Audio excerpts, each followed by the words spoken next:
इससे पहले वाले वीडियो में आपने देखा your biggest enemy is your anger, और इसमें हम देखते हैं how to deal with your anger. बहुत बार हम बोलते हैं कि गुस्सा मैं तो नहीं करती, पर उसने बात ही ऐसी की थी कि मुझे गुस्सा आना स्वाभाविक था। वो बात ऐसी करते हैं कि मुझे गुस्सा आ ही गया, अदरवाइज मैं तो गुस्सा करती ही नहीं हूँ। तो ये बहुत जरूरी है हम गुस्से को कैसे डील करें। और सबसे इम्पॉर्टेंट चीज है कि किसी के पास भी इतनी ताकत नहीं है कि वो आपको गुस्सा दिलाए। अगर आपको भूख लगती है तो कोई आपके लिए खाना बना सकता है, आपको अपने हाथों से खाना खिला सकता है, लेकिन चबाना आपको ही पड़ेगा।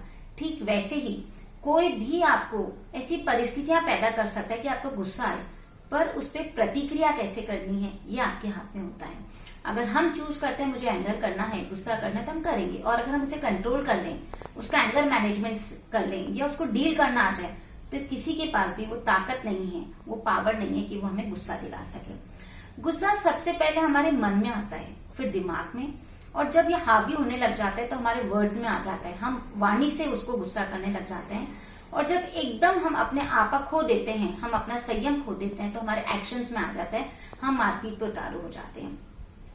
तो जरूरी है कि जब वो हमारे जबान में आए, हमारी वाणी में आए, हमारे वर्ड्स में आए, तो उसे हम कंट्रोल कर लें, एक्शन में ना ले, मारपीट पे ना आए, नहीं तो सारे रिश्ते, सारी मर्यादाएं खत्म हो जाती हैं। और बहुत बार ऐसा होता है कि हम अपने रिश्तों को खो चुके होते हैं, चाहे वो बिजनेस के हों, चाहे पारिवारिक हो, चाहे दोस्ती के हों। तो बहुत जरूरी है हम एंगर को कंट्रोल करें। और यही नहीं कि हम एंगर गुस्सा करें नहीं, ये तो स्वाभाविक ही नहीं है, क्योंकि बहुत ही कम लोग हैं जिन्हें गुस्सा नहीं आता है। ये एक स्वाभाविक प्रतिक्रिया है, एक इमोशन है जो आएगा, बट हम इतना कर सकते हैं कि उसे डील कैसे करें। हम उसको एक रीडायरेक्शन दे दें या हमारा मन डाइवर्ट कर लें, क्योंकि अगर गुस्सा है और हम अपने अंदर ही अंदर लेंगे तो हम मेंटल सिकनेस में हो जाते हैं, क्योंकि हमारे दिमाग में प्रेशर हो जाता है। तो जरूरी है कि जब भी गुस्सा आए, हमारे वर्ड्स में आ रहा है, किसी की बातों से हम नाराज हैं, तो हम अपना दिमाग या मन कहीं डाइवर्ट कर लें। हम सामने वाले और हमारे बीच में जो बातचीत हो रही है, तो हम एक बीच में दीवार खड़ी कर दें। जो उसने अपशब्द बोले हैं या जो उसने बुरी बात की है या हमारे मन मुताबिक काम नहीं हुए हैं, तो वो सीधे उसकी दीवार पे आए और उससे भिड़ करके वापस चले जाएं कि भाई मेरा गेट बंद है, मेरे मन का दरवाजा बंद है, मैं अपने अंदर नहीं लूंगी, मेरे दिमाग में नहीं लूंगी, और वो वहीं से लौट जाए। तो एक बहुत अच्छा सॉल्यूशन होता है कि हम कैसे एक मेरे और मेरे गुस्से के बीच में एक दीवार खड़ी कर दी है, तो इससे हमारे रिश्ते बहुत अच्छे बनते हैं। सो कई चीजें, कई छोटी सी टिप्स हैं जो हम उनको गुस्से को कंट्रोल कर सकते हैं, डील कर सकते हैं। तो फर्स्ट इज है कंट्रोल ऑन योर वर्ड्स। हमें बहुत जरूरी है कि जब भी गुस्सा आ रहा है हम अपने शब्दों पे ध्यान दें, उनका कंट्रोल करें। अगर हम शब्दों पे ध्यान नहीं देंगे, उनको कंट्रोल नहीं करेंगे, तो आगे जाके हमारे रिश्तों में कड़वाहट हो जाती है। और गुस्सा तो हो सकता है कि एक दिन, 2 दिन या 1 महीने में खत्म हो जाए, पर वो जो शब्दों के घाव होते हैं वो कभी भी नहीं भर सकते हैं। सो हमेशा ध्यान रखना है कि हम कितने भी गुस्से में हो, कितने भी आवेश में हो, पर अच्छे शब्दों का इस्तेमाल करें। कोई ऐसा नहीं हो कि सामने वाले के मन को ठेस पहुंचाए। Second is don't throw your anger on others.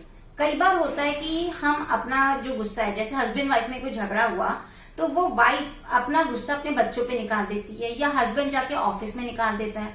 कभी बॉस का गुस्सा होता है तो हम कलीग्स पे निकाल देते हैं। मतलब हमेशा गुस्सा ऐसा होता है कि हम अपने से छोटे पे या कम ताकतवर इंसान पे निकालते हैं।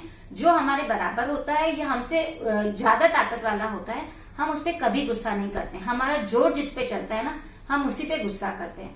तो हमें ये ध्यान रखने की जरूरत है कि हम अपना जो गुस्सा है वो किसी दूसरे पे ना निकालें। Third is don't recall your past. क्योंकि बहुत बार होता है कि जब हम गुस्से में हैं, आज किसी ने कोई छोटी सी बात हुई है, लेकिन जब हम उससे झगड़े हैं तो उससे बहुत पहले की बातें भी ले आते हैं। भाई तूने तो 4 महीने पहले भी ऐसे किया था, ये तेरा तो पिछले साल भी ऐसा ही बिहेवियर था। तो जो झगड़ा हुआ है वो बात खत्म ना होकर के और बढ़ जाती है। मतलब ये जो पास्ट होता है ना, उसमें आग में घी डालने का काम करता है। तो हमें अपने पास्ट को इसमें रिकॉल नहीं करना है। एक हो जाता है करके टेक अ पॉज बटन। जब हम पॉज बटन की प्रैक्टिस कर लेते हैं ना, तो उस समय सिचुएशन को कंट्रोल कर लेते हैं, हम अपने शब्दों को भी कंट्रोल कर पाते हैं। एकदम से अचानक आपको कोई डांटा और आप भी इमीडिएटली रिएक्ट करेंगे, तो हमें ध्यान नहीं रहता है कि हम क्या बोल रहे हैं। Just take a pause button, just relax and calm. तो हम कुछ सोचने समझने की शक्ति में हो जाते हैं, फिर हम अपने बोलते हैं तो हमारे जो शब्द निकलते हैं वो थोड़े सोचे और समझे निकलते हैं। एंड एक है फाइंड सॉल्यूशंस। हमें हमेशा जो गुस्सा है उसके सॉल्यूशन सोचने चाहिए कि भाई ये परिस्थिति उत्पन्न हुई है तो क्यों हुई है, इसके अंदर मैं अगर ऐसा रिएक्ट करूंगी तो इससे फायदा क्या है, अगर नहीं कुछ रिएक्ट करती हूँ वो भी ठीक है। तो ऐसे हमें सॉल्यूशन ढूंढने चाहिए जो उस गुस्से को शांत कर सके, कम कर सके। And 6 is meditation. Meditation is the best exercise for the anger management, क्योंकि ये हमें ताकत देता है खुद से डील करने की, खुद की भावनाओं से डील करने की, इमोशन से डील करने की, उस परिस्थिति को काबू में करने की। क्योंकि ये वो परिस्थिति होती है जब हम अपने आप से खुद के मन से बात करते हैं। Meditation is the best power to control all the emotions. You can listen music. जब आप बहुत अशांत हो गए हो, बहुत परेशान हो, तो सबसे अच्छी चीज होती है कि आप म्यूजिक सुनने लग जाओ। जब आप म्यूजिक सुनते हो तो आपका मन शांत हो जाता है, आपका दिमाग कहीं और डाइवर्ट हो जाता है और एक रिलैक्स फील करते हो। इसके लिए आप अपने मोबाइल के अंदर एक लिस्ट बना सकते हैं, प्लेलिस्ट बना सकते हैं और उसको ऑफलाइन मोड पे डाल दीजिए। तो आप जब भी थोड़े से भी नाराज हैं, अपसेट हैं, गुस्सा हैं, तो वो म्यूजिक सुन लो। तो म्यूजिक इमीडिएटली इंस्टेंट रेसिपी होती है आपके मन को कूल अप करने के लिए, चिल अप करने के लिए, एंड आप चीयरफुल फील करते हैं। Maintain diary. आप हमेशा एक डायरी मेंटेन कर सकते हैं कि आपने दिन भर में क्या क्या काम किए, क्या अच्छे थे, क्या बुरे थे।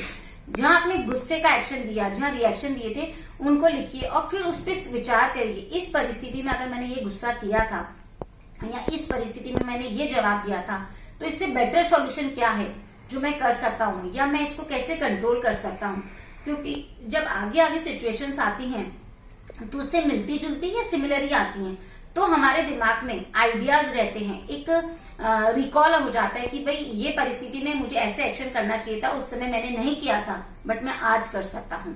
तो ये डायरीज हम जब मेंटेन करते हैं, या अफर्मेशंस भी आप मेंटेन कर सकते हैं कि डेली एक अफर्मेशंस बना लीजिए कि आप उसको बोले कि आज मेरे को बहुत कूल हूँ, शांत हूँ, हैप्पी फील कर रहा हूँ, एनर्जेटिक हूँ और मैं सबको पॉजिटिविटी स्प्रेड कर रहा हूँ। जब ये सारी अफर्मेशंस की हैबिट डाल लेते हैं तो हम बहुत इजीली अपने एंगर को कंट्रोल कर सकते हैं, डील कर सकते हैं। So these are the simple tricks for the anger management. Hope ये आपके लिए यूजफुल है और आई थिंक आपने अब तक मेरे यूट्यूब चैनल को सब्सक्राइब कर लिया। अगर नहीं किया तो don't forget it to subscribe my channel. Thank you friends, bye bye.